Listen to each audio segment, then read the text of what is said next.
This short course entails the area of tablets and capsules, and it's an introductory course, and it takes you from the beginning all the way through the end. So, for example, raw materials, formulations, process development, particle engineering, and all the things that you need to do to make tablets and capsules.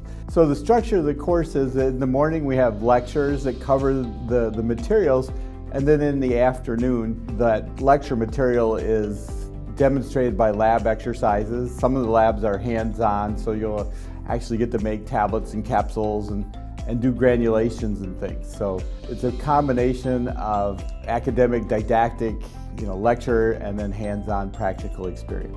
This is a course for people in academics, grad students, also the FDA. We've got a lot of people from the FDA who have to evaluate applications or do inspections, and they would benefit, and also people from the pharmaceutical industry, people in quality control, people in production who need to understand the basics of tablet and capsule manufacture. Well, this course is a great introduction. So if you're new to the field, it is a comprehensive course. So it covers from the beginning, raw materials, formulation, all the way through end product testing, end product processing and things. It's also a good networking event, so it's a good opportunity to meet people and build connections. I think it's a very pragmatic course. It is not overloaded with theory alone. I feel that this course is good for if you go do hands-on, you really learn what is out there.